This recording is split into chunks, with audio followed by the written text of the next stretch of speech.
Dear friends, आपके अपने YouTube channel Bihar की पाठशाला में स्वागत है। यदि आप हमारे चैनल पर नए हैं तो चैनल को सब्सक्राइब करें और वीडियो को लाइक शेयर करें। चलिए हम लोग वीडियो की ओर चलते हैं।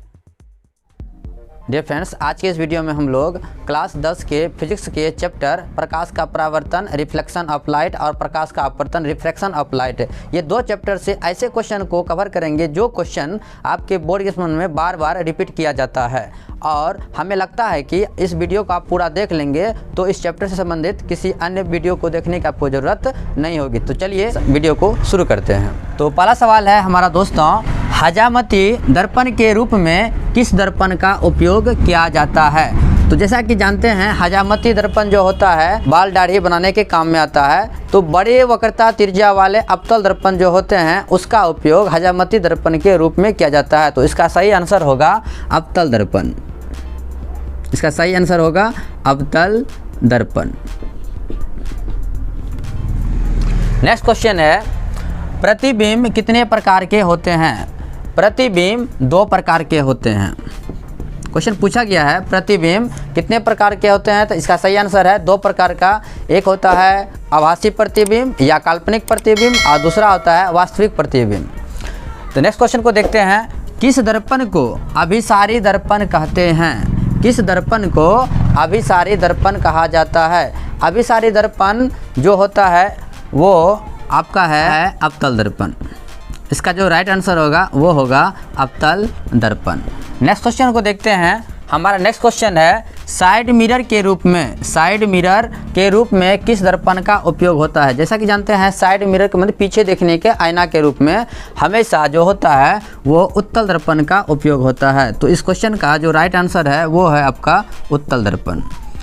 तो नेक्स्ट क्वेश्चन है, किरण पुंज कितने प्रकार के होते हैं? जैसा कि हम लोग जानते हैं, प्रकाश जब भी चलती है वो समूह में चलती है और प्रकाश की किरणों के समूह को किरण पुंज कहते हैं। तो यहाँ पूछा गया है कि किरण पुंज होते हैं कितने प्रकार के, तो इसका सही आंसर होगा वो होगा 3 प्रकार के।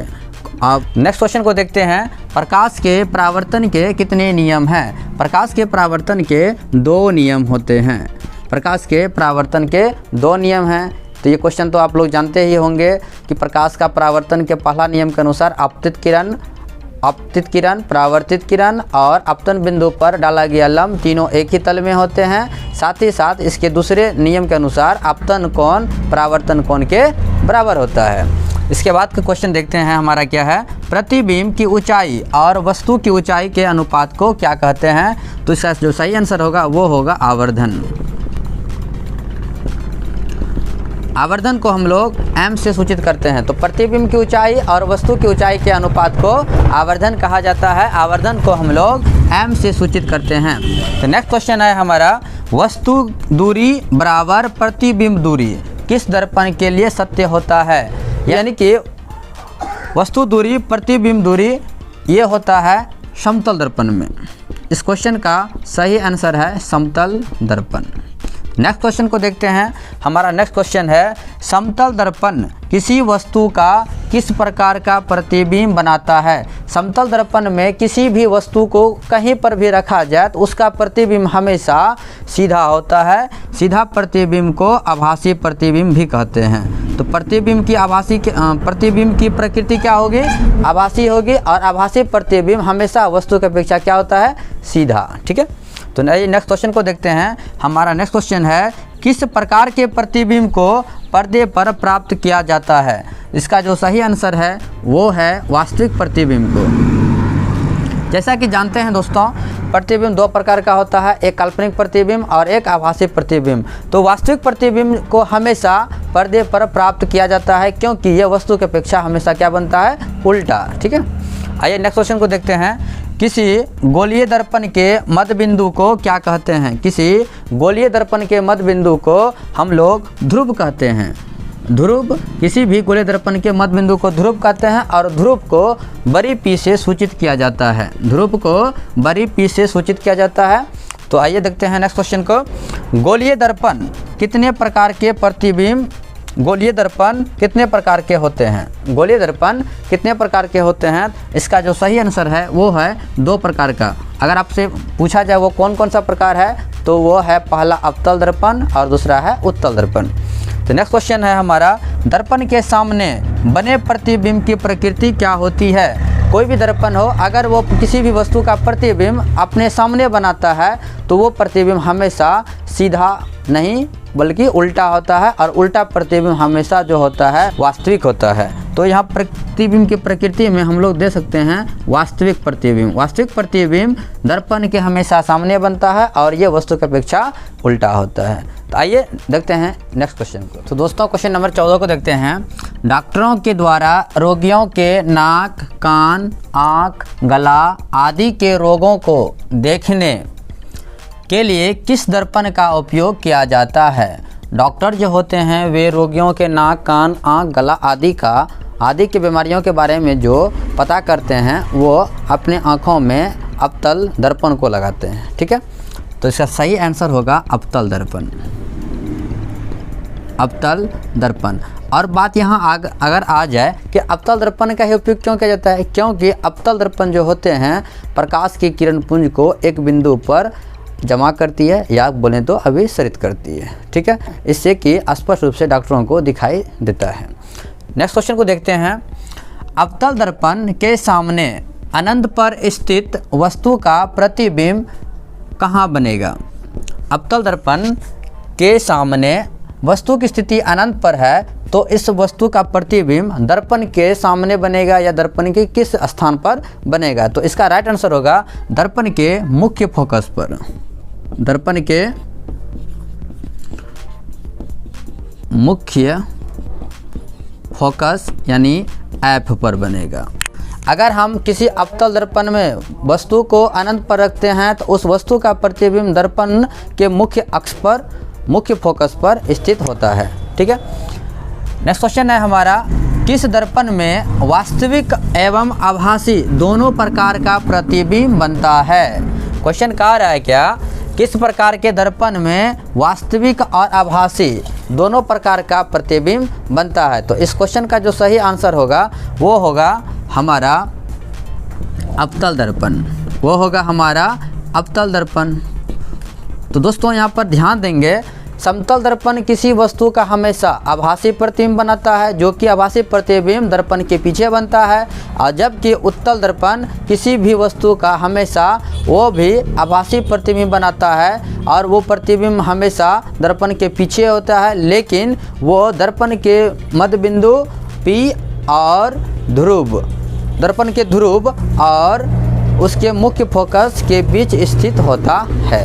और मात्र एक अवतल दर्पण ही है जो कि दोनों प्रकार का प्रतिबिंब बनाता है, तो वो प्रतिबिंब है हमारा वास्तविक और आभासी दोनों। ठीक है, नेक्स्ट क्वेश्चन है हमारा, आपतित किरण और अभिलंब के बीच बने कोण को क्या कहते हैं। आपतित किरण और अभिलंब के जो बीच कोण बनता है उस कोण को हम लोग आपतन कोण कहते हैं। क्या कहते हैं, आपतन कोण। और आपतन कोण को आई से सूचित करते हैं। यदि आपसे क्वेश्चन पूछा जाए कि परावर्तित किरण और अभिलंब के बीच कौन सा कोण बनता है, तो उसका सही आंसर होगा परावर्तन कोण, जिसको कि हम लोग छोटी r से सूचित करते हैं।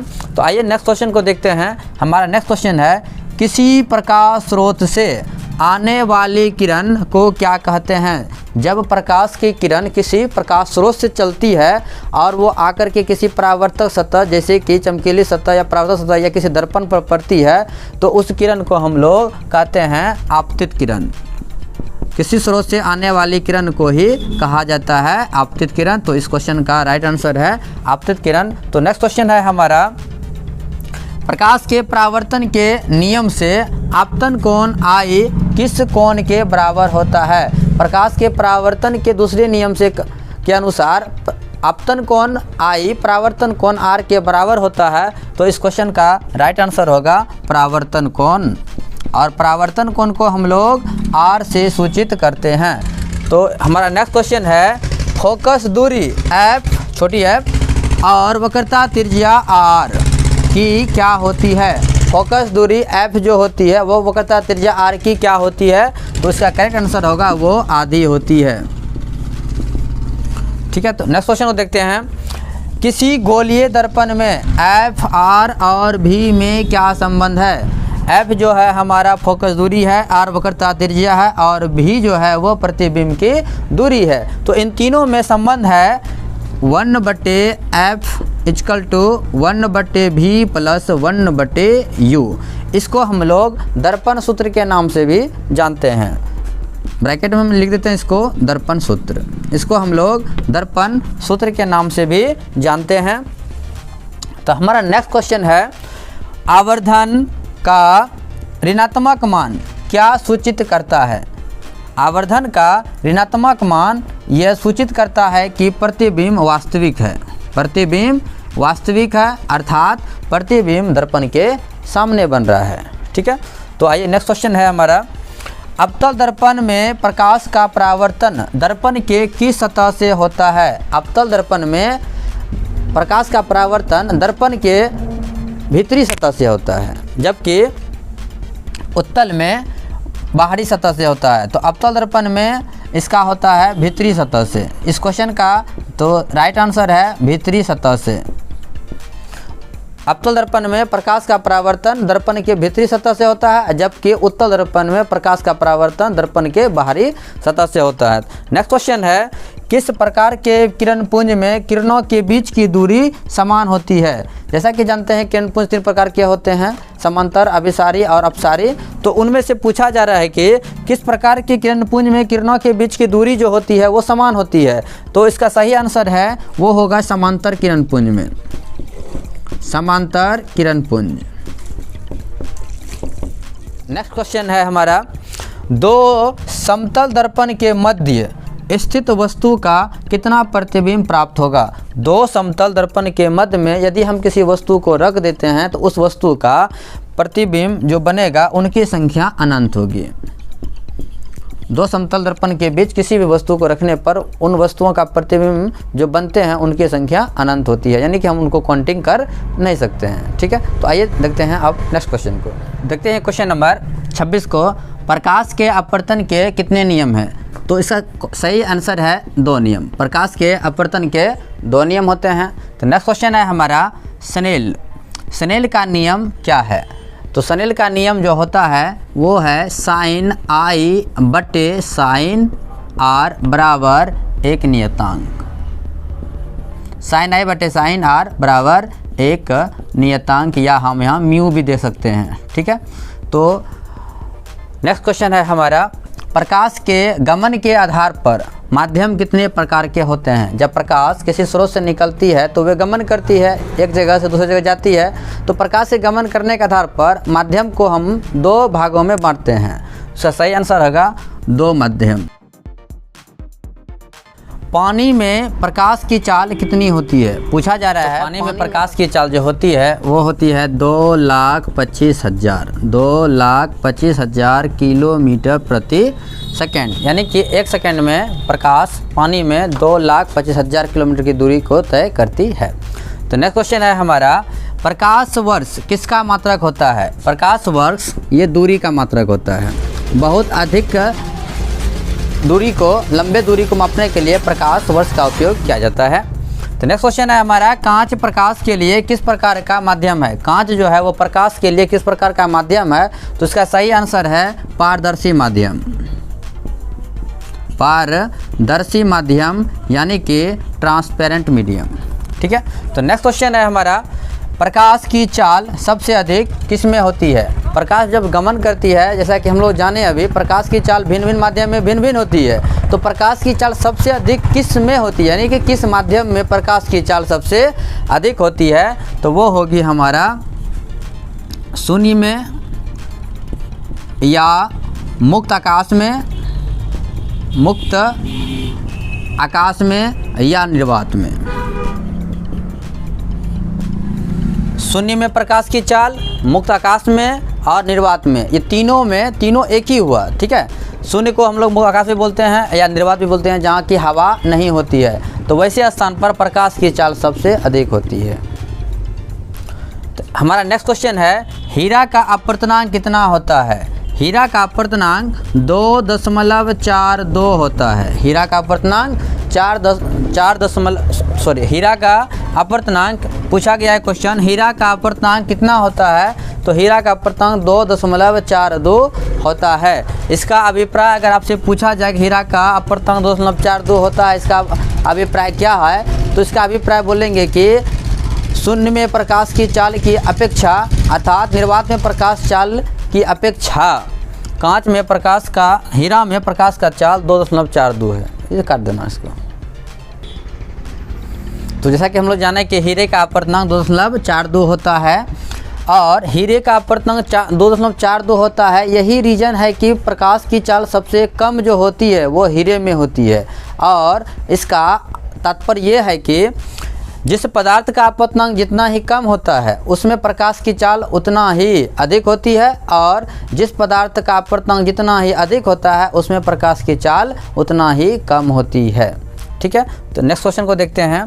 प्रकाश हमेशा गमन करती है। प्रकाश जब भी गमन करती है, अर्थात एक स्थान से दूसरे स्थान को जाती है, तो वो हमेशा सीधी रेखा में जाती है। सीधी रेखा या सरल रेखा, सीधी रेखा या सरल रेखा में गमन करती है प्रकाश हमेशा। तो नेक्स्ट क्वेश्चन है हमारा, प्रकाश के किस घटना के कारण जल में छड़ी टेढ़ी प्रतीत होती है? तो इसका सही आंसर है प्रकाश का अपवर्तन। प्रकाश का अपवर्तन। जैसा कि जानते हैं प्रकाश एक माध्यम से जब दूसरे माध्यम में जाती है तो वे अपने दिशा परिवर्तन करती है, अर्थात अपने मूल पथ से विचलित होकर वो उस माध्यम में भी वो गमन करती है। इसी के कारण प्रकाश का अपवर्तन के कारण किसी भी जल में अगर हम छड़ी को रखेंगे तो वो छड़ी जो है टेढ़ी हुई प्रतीत होती है। ठीक है, तो नेक्स्ट क्वेश्चन है, जब प्रकाश की किरण सघन माध्यम से विरल माध्यम में गमन करती है तब वह अभिलंब से होती है। यहाँ पे ध्यान देंगे, प्रकाश गमन कर रही है सघन माध्यम से विरल माध्यम में, सघन माध्यम से विरल माध्यम में, तो वह अभिलंब से दूर हो जाएगी। तो वह अभिलंब से क्या हो जाएगी? दूर हो जाएगी। अगर यहाँ पर रहता कि प्रकाश की किरण जब विरल माध्यम से सघन माध्यम में जाती है तो वह अभिलंब से क्या होगी? अभिलंब की ओर वो झुक जाएगी। ठीक है, तो नेक्स्ट क्वेश्चन है, कांच पानी की अपेक्षा कैसा माध्यम है? कांच पानी की अपेक्षा कैसा माध्यम है? यहाँ हम जानते हैं कि कांच में प्रकाश की चाल 2 लाख किलोमीटर प्रति सेकेंड होती है, और जबकि पानी में प्रकाश की चाल 2,25,000 किलोमीटर प्रति सेकेंड होती है। तो यहाँ देखा जा रहा है कि कांच में प्रकाश की चाल सबसे कम है, तो कांच जो है पानी की अपेक्षा अधिक सघन है। पानी की अपेक्षा अधिक क्या है? सघन माध्यम है। हमारा नेक्स्ट क्वेश्चन है, प्रकाश किस प्रकार का तरंग है? प्रकाश की जो तरंगे होती है वो अनुप्रस्थ होती है। प्रकाश की तरंगे क्या होती है? अनुप्रस्थ होती है, और अनुप्रस्थ तरंगों को गमन करने के लिए किसी माध्यम की आवश्यकता नहीं होती है। यही कारण है कि प्रकाश शून्य में भी और मुक्त आकाश में भी, या जहाँ पर हवा नहीं है अर्थात निर्वात में भी गमन करती है। नेक्स्ट क्वेश्चन है हमारा, प्रकाश किसका एक रूप है? प्रकाश ऊर्जा का एक रूप है। इस क्वेश्चन का जो सही आंसर है वो ऊर्जा है, ऊर्जा का। तो प्रकाश ऊर्जा का एक रूप है। तो चलिए देखते हैं नेक्स्ट क्वेश्चन को। नेक्स्ट क्वेश्चन है हमारा, आपतित किरण और निर्गत किरण के बीच की लंबवत दूरी को क्या कहते हैं? तो इस क्वेश्चन का सही आंसर होगा पार्श्विक विस्थापन। पार्श्विक विस्थापन।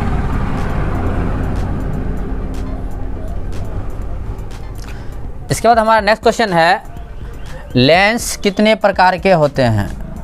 तो लेंस जो होते हैं ये 2 प्रकार के होते हैं, एक उत्तल लेंस और दूसरा अवतल लेंस। तो नेक्स्ट क्वेश्चन है हमारा, किस लेंस को अभिसारी लेंस कहा जाता है? अभिसारी लेंस हमेशा उत्तल लेंस को कहा जाता है। उत्तल लेंस। उत्तल लेंस को अभिसारी लेंस क्यों कहा जाता है? और क्वेश्चन ये पूछा जाए तो क्योंकि उत्तल लेंस प्रकाश की किरण पुंजों को एक बिंदु पर अभिसरित करती है, इसलिए उत्तल लेंस को अभिसारी लेंस कहा जाता है। तो इसका जो सही आंसर होगा कि किस लेंस को अभिसारी लेंस कहा जाता है, तो उसका सही आंसर है आपका उत्तल लेंस। आगे हमारा नेक्स्ट क्वेश्चन है, उत्तल लेंस कितने प्रकार का होता है? उत्तल लेंस कितने प्रकार का होता है? तो ये आंसर हो जाएगा 3 प्रकार का। और साथ ही साथ अगर आपसे क्वेश्चन में पूछा जाए अवतल लेंस कितने प्रकार का होता है, तो इसका भी आंसर होगा 3 प्रकार के। तो नेक्स्ट क्वेश्चन है हमारा, लेंस में कितने फोकस होते हैं? लेंस में चाहे लेंस उत्तल हो या अवतल, उसमें हमेशा 2 ही फोकस होते हैं। 2 फोकस होते हैं, प्रथम फोकस और द्वितीय फोकस।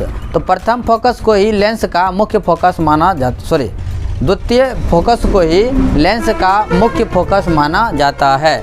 तो क्वेश्चन जो है लेंस में कितने फोकस होते हैं, तो इस क्वेश्चन का राइट आंसर होगा 2। नेक्स्ट क्वेश्चन है हमारा, कौन सा लेंस किनारे की अपेक्षा बीच में मोटा होता है? इसका जो राइट आंसर होगा वो होगा उत्तल लेंस। देखिए ये है आपका उत्तल लेंस और ये होता है अवतल लेंस। उत्तल लेंस जो होता है किनारे की अपेक्षा बीच में अधिक मोटा होता है, जबकि अवतल लेंस किनारे की अपेक्षा बीच में पतला होता है। ठीक है, तो हमारा नेक्स्ट क्वेश्चन है अब, आपतित किरण और निर्गत किरण के बीच कौन सा कोण बनता है? आपतित किरण और निर्गत किरण के बीच कौन सा कोण बनता है? तो इसका जो सही आंसर है वो होगा विचलन कोण।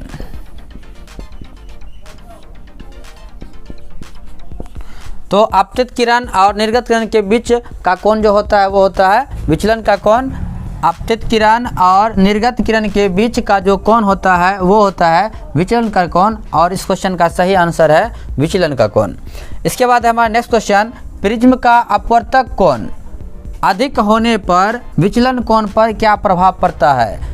प्रिज्म का अपवर्तक कोण अगर अधिक होता है तो विचलन का कोण भी अधिक होता है। अगर प्रिज्म के अपवर्तक कोण का मान कम होता है तो विचलन का कोण का मान भी कम होता है। तो इस क्वेश्चन का जो राइट आंसर है वो होगा अधिक होता है। साथ ही साथ इसको भी ध्यान में रखेंगे, किसी भी प्रिज्म का अपवर्तक कोण का जो मान होता है उसका मान 60 डिग्री होता है। 60 डिग्री इसलिए होता है क्योंकि इसका काट जो होता है, मुख्य काट, वो समबाहु त्रिभुज के आकार का होता है। ठीक है, और समबाहु त्रिभुज का प्रत्येक कोण का माप 60 डिग्री होता है। ठीक है, तो हमारा नेक्स्ट क्वेश्चन है, किस दर्पण की वक्रता त्रिज्या और फोकस दूरी दोनों ही ऋणात्मक होती है? तो चिन्ह परिपाटी के अनुसार अवतल दर्पण की वक्रता त्रिज्या और फोकस दूरी दोनों ही ऋणात्मक होती है। तो इस क्वेश्चन का राइट आंसर है अवतल दर्पण। नेक्स्ट क्वेश्चन है हमारा, लेंस के किस फोकस को मुख्य फोकस कहते हैं? लेंस के द्वितीय फोकस को ही मुख्य फोकस कहा जाता है। इस क्वेश्चन का राइट आंसर है द्वितीय फोकस को। लेंस के द्वितीय फोकस को ही उस लेंस का मुख्य फोकस कहा जाता है। नेक्स्ट क्वेश्चन है, उत्तल लेंस में जब वस्तु की स्थिति मुख्य फोकस F पर होती है तब प्रतिबिंब की स्थिति कहाँ होती है? तो प्रतिबिंब की स्थिति अनंत पर होती है। यदि हम किसी उत्तल लेंस के मुख्य फोकस पर प्रतिबिंब को रखेंगे, वस्तु को रखेंगे, तो उस वस्तु का प्रतिबिंब बनेगा अनंत पर। हमारा नेक्स्ट क्वेश्चन है, चिन्ह परिपाटी के अनुसार सभी दूरियां किस स्थान से मापी जाती है? चिन्ह परिपाटी के अनुसार सभी दूरियां लेंस के प्रकाश केंद्र से मापी जाती है। कहाँ से मापी जाती है? तो इसका सही आंसर होगा प्रकाशीय केंद्र से। प्रकाशीय केंद्र से। और ध्यान देंगे कि प्रकाशीय केंद्र जो होता है वहाँ से जब प्रकाश की किरण गुजरती है तो लेंस से बिना अपवर्तन के वो सीधे ही निकल जाती है। इसको ध्यान में रखेंगे। हमारा नेक्स्ट क्वेश्चन है, लेंस की क्षमता का ऐसा मात्रक क्या होता है? लेंस की क्षमता का ऐसा मात्रक जो होता है वो मीटर्स इनवर्स 1 होता है, लेकिन ये उतना प्रचलित नहीं है। अगर आपसे पूछा जाए लेंस की क्षमता का प्रचलित मात्रक क्या है, तब वो होगा डायोप्टर, क्योंकि एक डायोप्टर जो होता है वो 1 मीटर इनवर्स 1 के बराबर होता है। तो यहाँ पे पूछा जा रहा है कि लेंस की क्षमता का ऐसा मात्रक क्या है, तो आप इसको डायोप्टर देंगे, डायोप्टर। और ध्यान में रखेंगे, एक डायोप्टर जो होता है, डायोप्टर को डी से सूचित करते हैं, एक डायोप्टर जो होता है 1 मीटर्स इनवर्स 1 के बराबर होता है।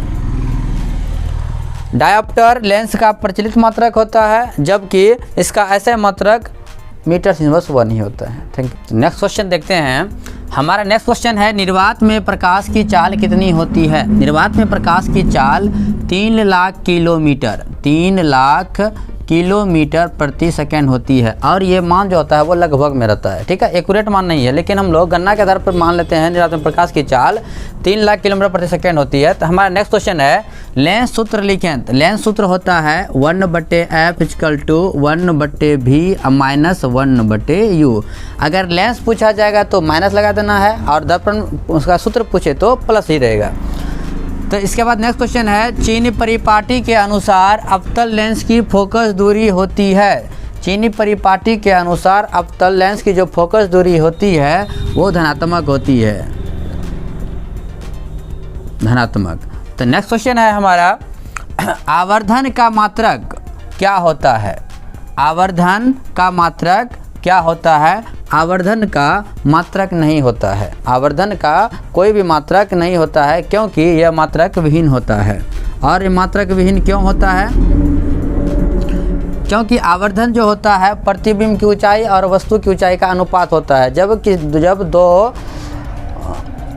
दो ओ यार क्या हो गया, आवर्धन का मात्रक क्या होता है? तो आवर्धन का जो सही मात्रक होता है वो मात्रक विहीन होता है, क्योंकि आवर्धन का कोई मात्रक होता ही नहीं है, ठीक है। तो हमारा नेक्स्ट क्वेश्चन है, सूर्य प्रकाश का कैसा स्रोत है? सूर्य जो है वो प्रकाश का प्राकृतिक स्रोत है। सूर्य जो है वो प्रकाश का प्राकृतिक स्रोत है, नेचुरल सोर्स ऑफ लाइट है। और प्रकाश स्रोत दो प्रकार के होते हैं, इसको ध्यान में रखेंगे। एक प्रकाश का प्राकृतिक स्रोत, एक प्रकाश का मानव निर्मित स्रोत। मानव निर्मित स्रोत में आ जाएगा आपका टॉर्च, बिजली का बल्ब, लालटेन, दिया, सलाई, मोमबत्ती आदि। इसके बाद हमारा नेक्स्ट क्वेश्चन है, वाहनों के हेडलाइट में किस दर्पण का उपयोग किया जाता है? जितने भी वाहन होते हैं, वाहनों के आगे देखने के रूप में हेडलाइट लगाया जाता है, और उस हेडलाइट में हमेशा अवतल दर्पण का उपयोग किया जाता है। तो इस क्वेश्चन का राइट आंसर है वो अवतल दर्पण। हमारा नेक्स्ट क्वेश्चन है, वे वस्तुएं जो प्रकाश उत्सर्जित करती है क्या कहलाती है? जो वस्तुएं स्वयं कोई भी प्रकाश उत्सर्जित करती है उसे प्रदीप्त वस्तु कहते हैं, उसे प्रदीप्त वस्तु कहते हैं। नेक्स्ट क्वेश्चन है, किरणों के समूह को क्या कहते हैं? किरणों के समूह को किरणपुंज कहते हैं। किरणों के समूह को किरणपुंज कहते हैं। इसके बाद हमारा नेक्स्ट क्वेश्चन है, 36 सेंटीमीटर वक्रता त्रिज्या वाले गोले दर्पण की फोकस दूरी क्या होगी?